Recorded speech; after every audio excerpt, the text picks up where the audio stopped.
Okay, class, 皆さんこんにちは.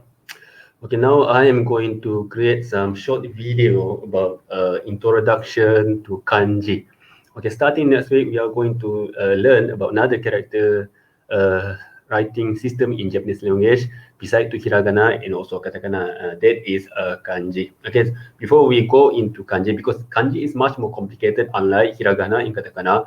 So today I am going to give you another rough idea, some rough idea about kanji, so that later on when you are learning kanji, okay, some of the idea might help you in order to remember or memorize the kanji later on. All right. Okay. So our topic for the video today is like this. Okay. Introduction to kanji. First, I am going to explain to you some information about origin of the kanji, and then the next one is stroke, and then number 3 reading, number 4 radical or bushu in Japanese language, and the last one is number of kanji. Okay. To study actually. Okay, without wasting our time, let me start with our first topic for today, the origin of kanji. Okay, actually there are a lot of research or understanding about origin of kanji, but now I am explain to you based on kanji structure. Okay, I am explain to you the origin of kanji based on kanji structure. Okay, the first one is what Japanese people say, zoke. Okay, zoke. What is the meaning of zoke? The meaning of zoke is actually pictogram. Okay, what is pictogram? Don't worry. Later on, I will explain to you in next slide. Okay, some of example for pictogram. Okay, kanji based on pictogram is actually like this one. Okay, the first one is he. Okay, meaning fire, ski, moon, yama, mountain, kawa, river. Okay, this is kanji created based on pictogram idea. Okay, so okay. The second one is kanji created based on idea shiji. What is shiji? Simple ideogram. Okay, simplification about some idea. Okay, the kanji based on this idea, okay, is actually like this, like the kanji for number 1, ichi, ni, san, kanji for ue, both, or top, shita, bottom or below. Okay, and then the third idea about origin of kanji is actually kai. What is the meaning of kai? Is actually compound ideogram. This is actually combination of kanji created based on pictogram idea and also simple ideogram idea. Okay, so the kanji based on kai or compound ideogram is among them actually the first one, yasumi. Okay, mori meaning forest, yasumi meaning resting, mori forest, and another one is otoko meaning male. Of course, more and more kanji actually based on this one. This is just some a few examples. Okay, very little example I giving to you here. Okay, the last idea about origin of kanji is actually kanji created based on keisei. What is keisei? Semantic phonetic, based on sound, kanji sound. Okay, among kanji created based on this idea is actually ko, meaning school, okay, or kami, meaning pepper, or kusa, okay, meaning rumput. Okay, so grass. Okay, so meaning grass in English. All right.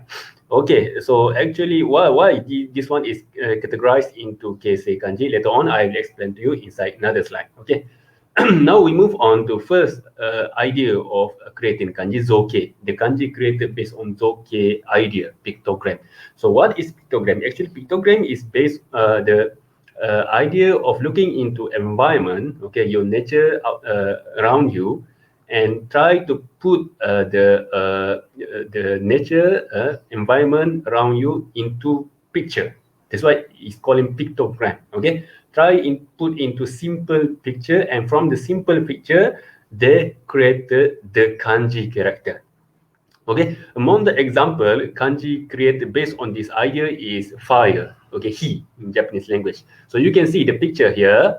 Okay, the picture here is about putting fire into the wood. Okay, so you can see. So based on this picture, the people long time ago, they tried to simplify the picture into kanji character based on the situation. Okay, so in the end, the kanji created for fire become like this.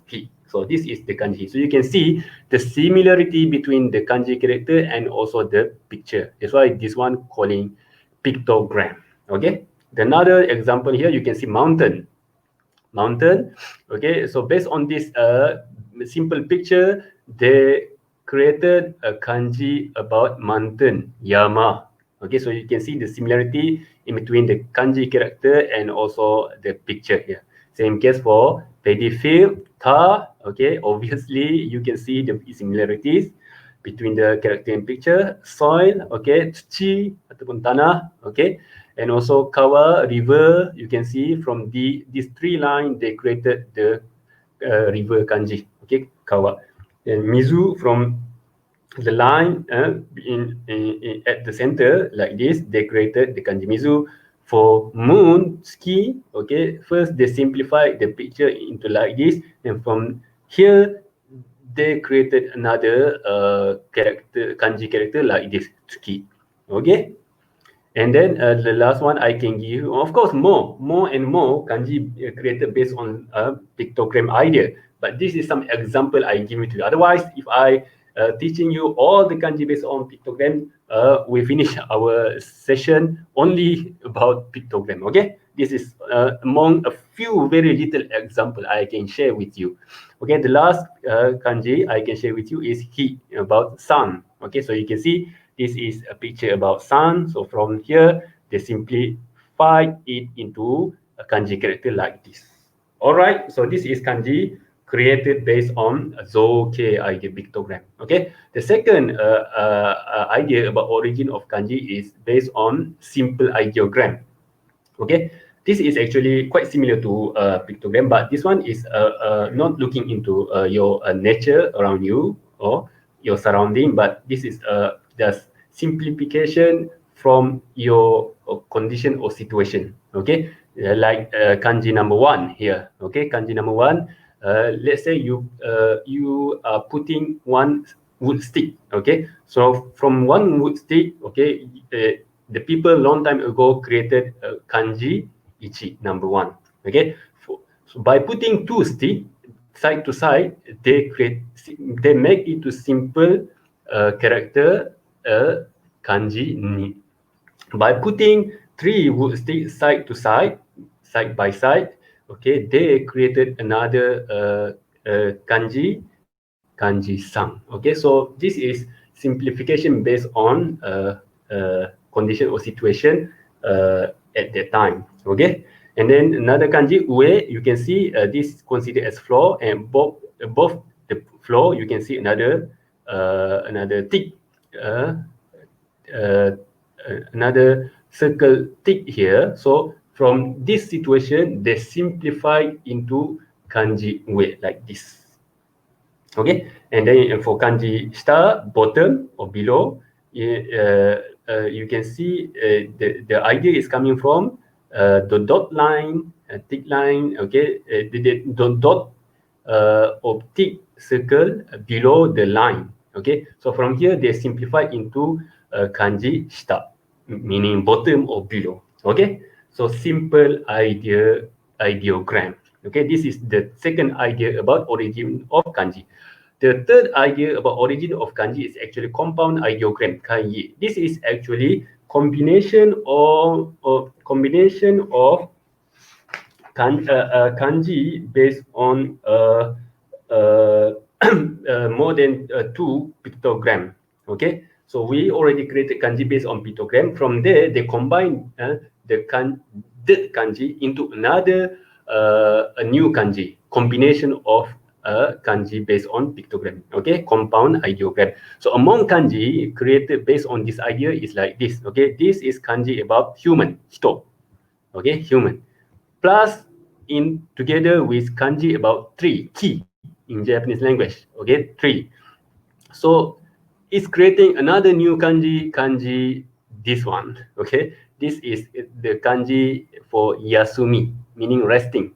Okay, so you can see the left side is coming from kanji human, and then the right side is coming from kanji about tree. So it's a situation people resting under the tree, Okay, that's why it's considered as resting under tree. Okay, kanji Yasumi.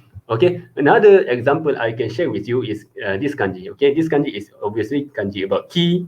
Okay, tree plus together with another tree plus together with another tree, creating into another new kanji. This one. Okay, this kanji meaning forest, mori in Japanese language. So in forest you can see a lot of tree. So because of a lot of tree, this kanji is considered as a kanji about forest. Okay.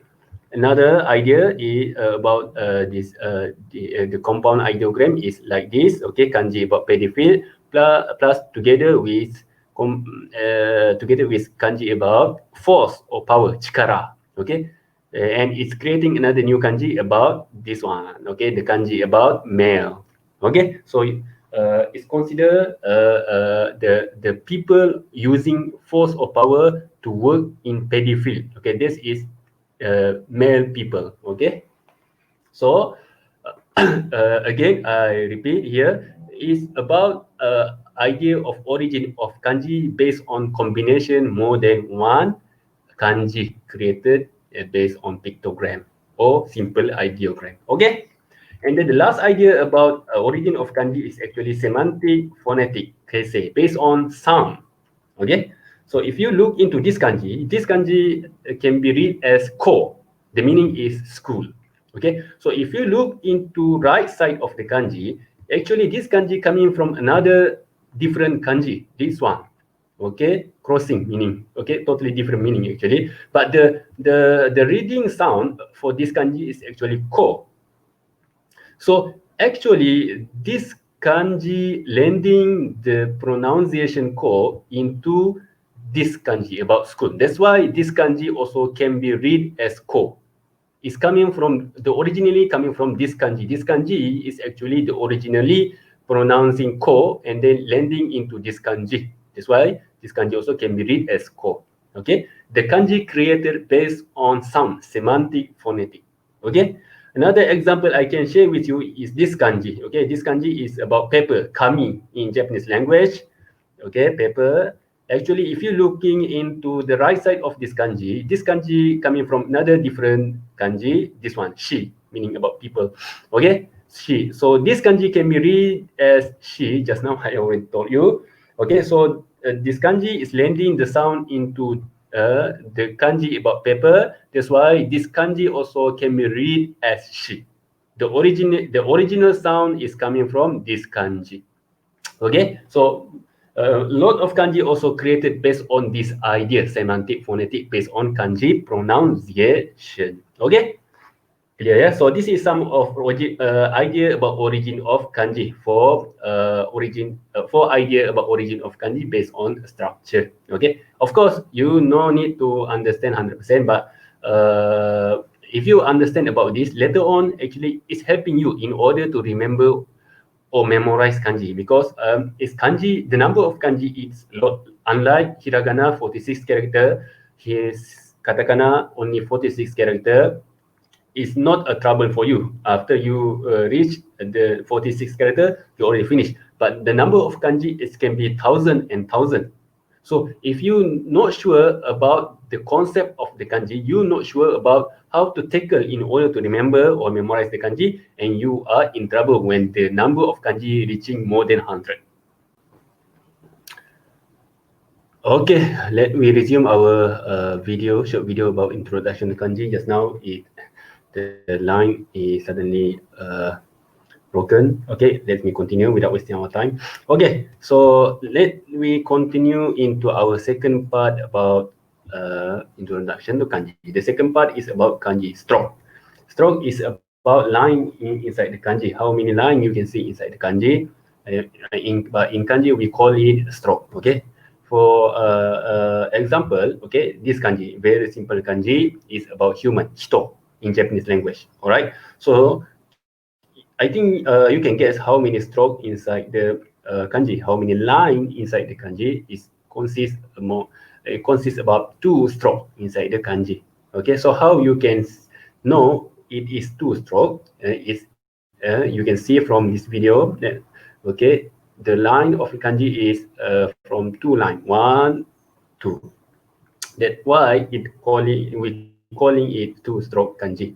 Okay, another example I can give you is about kanji he, fire. Okay, this kanji consists about 4 stroke. Okay, how do you know it consists 4 stroke? 1, 2, 3, and 4 stroke. That's why we can counting down it as 4-stroke kanji.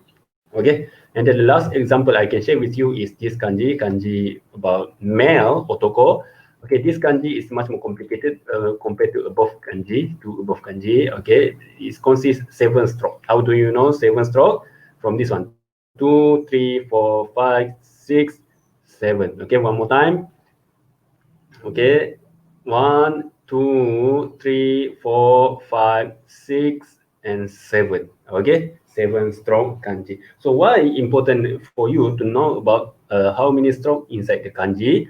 It because when later on you learn a lot of kanji, you sometimes forget about kanji, about the meaning, about how to read the kanji. So you need to search on internet, let's say, okay, or in dictionary application. So if you remember about how to read the kanji, it's okay. You can search the kanji through the reading, and then later on you can see the meaning. But let's say you also forget about the reading, then how you are supposed to search for the kanji you don't know the meaning and also reading. So this is another way you can search the kanji through the stroke number, how number of stroke inside the kanji. Okay, so you can put inside the let's say the dictionary how many stroke the kanji you are looking for, and from there you can search one by one the kanji you are searching for. It's very time consuming, but let's say if you forget about the meaning and also about the reading, this is the last sort of solution in order for you to get into the kanji you are looking for. That's why stroke also important for you to know. Okay. Okay, and then the next topic related to introduction to kanji is about reading. Okay, this one especially for Mandarin speaker, you need to be careful. For who are not Mandarin speaker background, you not to worry anything, because you are not confusing for anything. Everything is new thing for you. You need to absorb all the knowledge I am trying to explain to you at the moment, and then later on you need to remember. But for who are from Mandarin speaker background, this is something can be confusing for you, new thing and confusing for you. That's why you need to listen carefully. Okay, for Japanese kanji, there are 2 ways of reading. Okay, the first one, what Japanese people call kunyomi, kun reading. Okay, so what is kunyomi? Kunyomi is actually the reading concept based on the original indigenous Japanese reading. So basically, kunyomi is about reading the kanji from a word in Japanese language. Originally, word in Japanese language. Okay, another way to read kanji is actually based on onyomi. Okay, what is onyomi? Onyomi is actually reading derived from the Chinese pronunciation. Okay, that's why for Mandarin speaker background, you are quite familiar with onyomi. Okay, the onyomi pronunciation is slightly, not 100%, but slightly similar to Mandarin speaker pronunciation. Okay, but for kunyomi, this one is totally new thing for you, because the pronunciation is originally based on Japanese word. Okay, let's see the example. The example is let's say we look into kanji about water. So this is kanji about water. Okay, Mizu. Okay, so sorry, I already give you the answer. Okay, so the kunyomi for this kanji is actually Mizu. Okay, so I think for Mandarin speaker, you never see this type of pronunciation. Okay, in Mandarin kanji Mandarin character, okay? Because this one is based on Japanese word pronunciation, okay? So what is the example inside the sentence? Okay, you can say the sentence like this, okay? Mizu wo nomimasu. Okay, you put the kanji inside the sentence, but the pronunciation is based on originally Japanese word, mizu wo nomimasu. The meaning is I drink water, okay? Another way to read this kanji is actually based on onyomi, sui. Actually, there are more way to read the kanji. I mean, not way, but there are more pronunciation in order to read the kanji, sui, zui, and so on lah. Because it's not the pronunciation for the kanji is not limited to only two, can be more than two.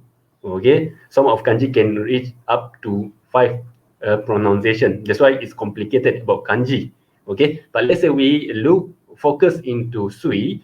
Okay, so the onyomi of water is actually sui. Okay, this is much more similar to Mandarin speaker. I think much more familiar. So what is example? The sentence using sui, okay, is like this. 水曜日、ケールシシへ行きました。水曜日. Okay, so now the reading of the kanji is not mizu anymore. It's read as sui here. Okay, 水曜日 meaning Wednesday. I went to KLCC on Wednesday.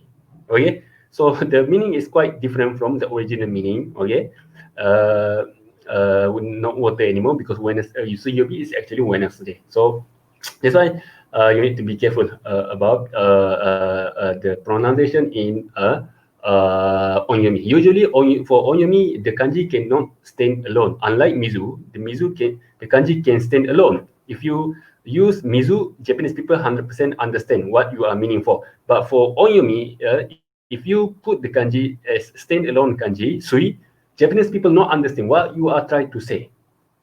It must be a combination with another word or another kanji. Sui, like this one, suyobi. After you say suyobi, only that time Japanese people understand what you are trying to explain to them. Okay, this is difficulty about onyomi, about combination. Okay, so finish about reading. Okay, other example I can give you is Mizu already given to you. Okay, like this kanji about moon, the kunyomi is actually tsuki, onyomi is getsu. For example, okay, the word using this kanji, okay, obviously this kanji, tsuki, moon, kongetsu meaning this month, and getsuyobi meaning Monday. Okay, another kanji, this one about fire, kunyomi is he, onyomi is actually ka.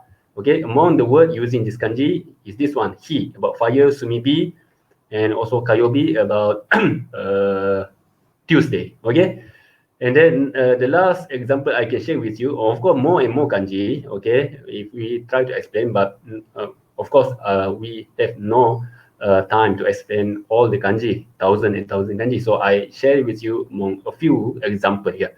Okay, this kanji meaning tree, the kunyomi is actually ki, the onyomi actually moku. So among the word using this kanji, actually this one, ki origin standing alone, okay, meaning tree, mokuzai, wood material, mokyobi, Thursday. Okay, so this is the reading of kanji based on kunyomi and onyomi. Okay, now we move on to fourth topic about introduction to kanji, about radical, bushu in Japanese language.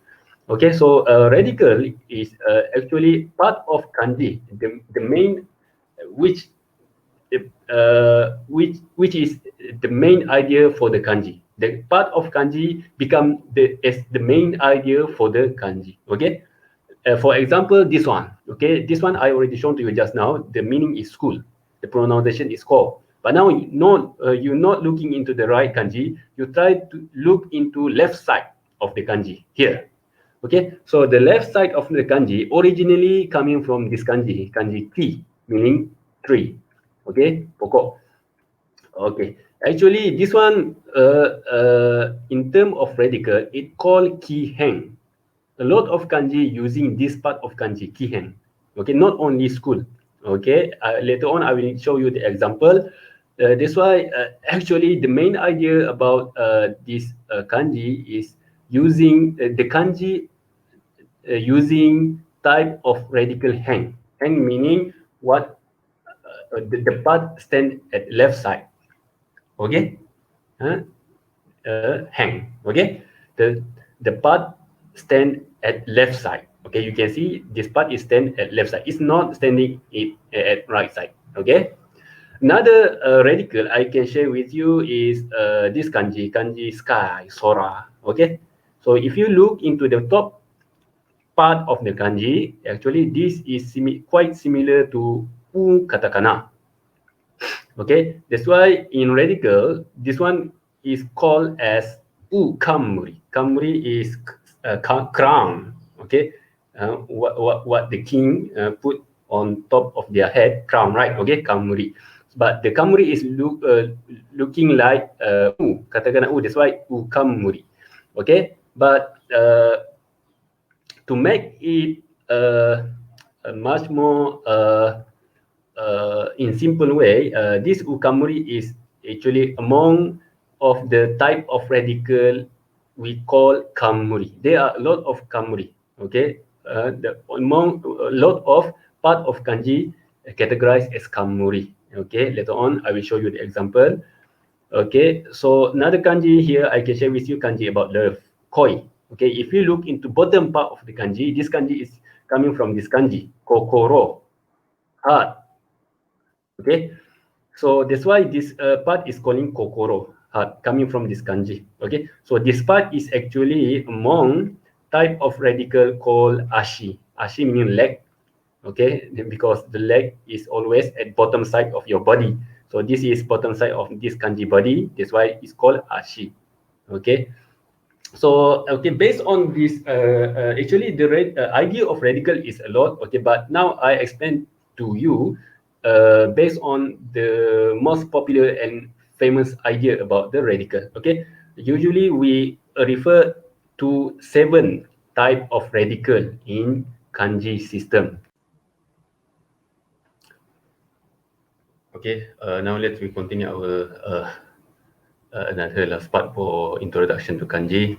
Okay, actually, type of radical can be divided into 7 categories. Okay, the most popular ones. There are a lot of discussion about this method, but the most popular ones actually can be divided into 7. Okay, the first one is hang. Okay, hang refer to a left part. Usually refer to left part of the kanji. Okay, so among the example is kanji like ki. Okay, kanji like hito, meaning human, usually use as left part of the left part inside the kanji character. Okay, so for example of kanji using hang as the radical is like this. Okay, like the first word is square. Square meaning table. Usually table is made by wood. So wood is coming from tree. That's why you can see the kanji kanji table. Okay, using kanji tree inside the character. Okay, same case for sakura. Sakura flower is usually on sakura tree. That's why you can see the kanji tree inside the character. Okay, same case for karada. Karada is body part, human body part. So it's related to human. That's why it's using kanji human, hito, as the left part of the kanji. Where is the cursor? Okay, yeah, okay. So the second one is kamuri, as I showed you in slide before. Okay, crown, meaning crown. Okay, actually is referred to top part of kanji character. Okay, among the example of kamuri is actually kamuri. You can see the shape is quite similar to katakana wa kamuri. The shape is similar to katakana wa, and also kusa kamuri. Kusa meaning grass. Okay, rumput. Among the kanji using kamuri is actually, as I mentioned to you, sora. Okay, you can see the top part similar to katakana shape. Okay, the second one is shashin, no sha. Okay, the top part, if you look carefully, okay, the shape is looks like katakana wa. Okay, and then the last one is kusa, meaning grass. Okay, so if you look into the top part of the character, you can see the shape is quite similar to grass.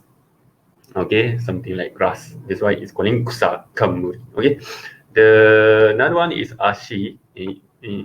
Ashi actually bottom part of kanji character. Okay, usually kanji with this type of kanji, kokoro, heart. or renga, renga, ten, ten, ten, ten. Okay. Among kanji using this ashi as a radical part, actually this one. Okay. The first one is koi, meaning love. Okay, you can see the kanji kokoro at the bottom of the character. Kanji kang meaning feeling. Okay, so you can see the because feeling is always related to your heart. So that's why it's using kanji kokoro, heart, as the bottom part of the kanji. Okay, another one is you look into 10, 10 meaning dot. Okay, dot, second dot. Okay, so you can see this kanji using 10, 10, 10, 10 at the bottom part of the character. So this 10, 10, 10, 10 is what Japanese people calling renga. Okay, a lot of kanji actually using this renga 10, 10, 10, 10 as part of the kanji. So this bottom part is calling ashi. Okay, the next one kamae. Kamae meaning around the shape surrounding the character. Okay, among the shape surrounding the character is this one. Okay, the rectangle shape.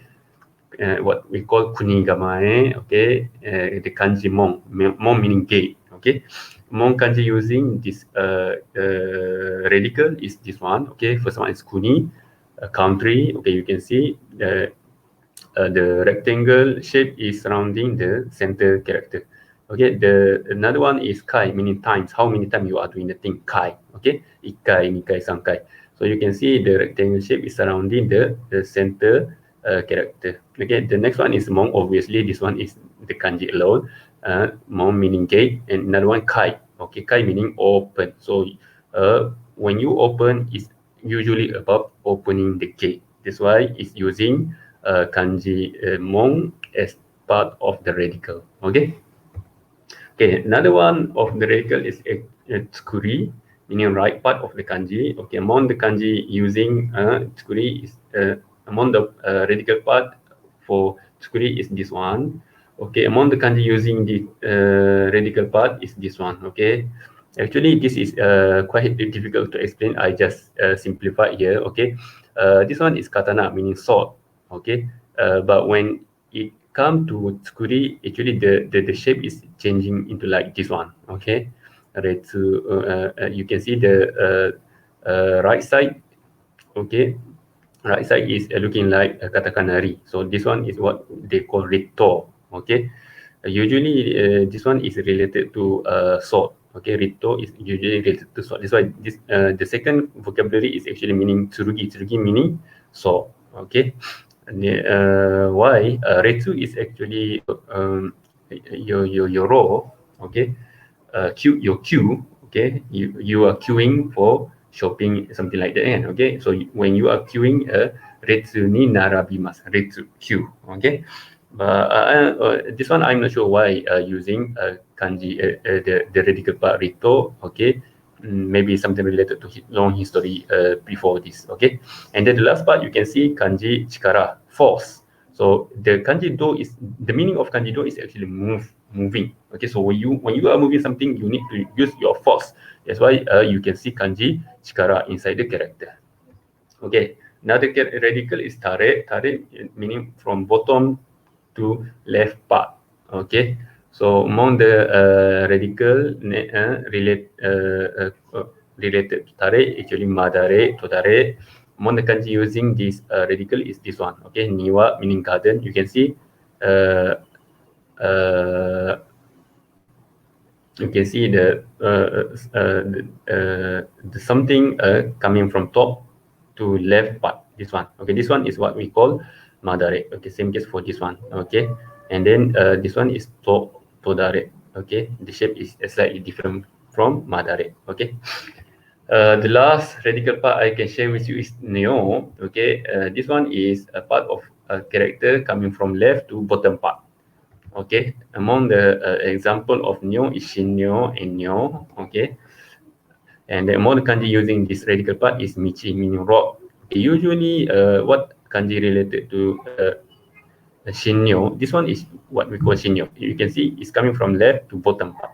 Usually, what related to this kanji is related to rock actually. Okay, just remember. Okay, this one is what we call ennyo, coming from left to bottom part. Okay, so this is some roughly the idea about radical. So Why this is important for you to know?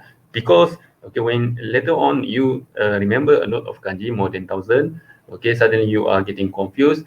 But if you can try to regroup the kanji you are memorizing into a group based on radical, okay, it's much more simple for you to remember, because when they are in similar group, same group, actually they are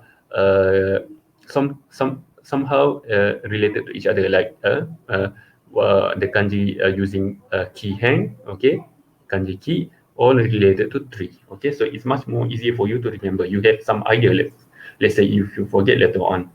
Another thing is, if you know about radical, it's also easy for you to search the kanji. Okay, just now I already taught you if among the way for you to search kanji when you forget it is through the meaning, through the reading, and through the stroke. But another way you can search is from radical. Okay, radical. You searching from radical part, and you try to look into kanji one by one, the one you are looking for. Okay. And then last part about introduction to kanji is actually number of kanji. I think this is the one you are waiting for. Okay, so how many kanji you need to learn? Okay, basically in order for Japanese people, the kanji they need to learn is not specified. Okay, not specific number about the kanji they need to remember. But for foreigner people, okay, we are usually referred to JLPT. So that's why for Japanese language lecturer, usually we use standard in JLPT in order to say the number of kanji you need to remember. Okay, let's say for N5, this is just estimation, yeah, because the number of kanji is changing from time to time. Okay, that's why this is just estimation of number kanji you need in order to attending JLPT, or in order to passing JLPT. Okay, for the N5, you need to remember around 100 kanji, N4 300, N3 650, N2 1000, N1 2000. Okay, I know now you are slightly in worry, or are you serious, Sensei? We are going to learn more than around 300, 650 kanji later on. Yeah, later on, if you want to see taking the examination, yes. Otherwise, you cannot answer the examination. But for at the moment, for class you are attending, SLAJ 2252, the number of kanji, okay, this one also changing from time to time. Okay, just as estimation for you, the number of kanji you need to remember is only around 50. So do not worry, the number is much more similar compared to JLPT standard. Okay, so this is all about introduction to kanji. If you anything not sure, okay, actually you no need to 100% understand what I am explaining to you for today, because this is only roughly idea. Even though you not understand what I explained to you today, you still can remember kanji. We are going to study starting next week. Okay. So if you still not sure about the thing, you can ask me later on inside our class. Okay, for another briefing about introduction to kanji. Okay, that's all for our session today. Okay, please just prepare to learn kanji starting next week. Enjoy your Japanese language. Bye. Sayonara.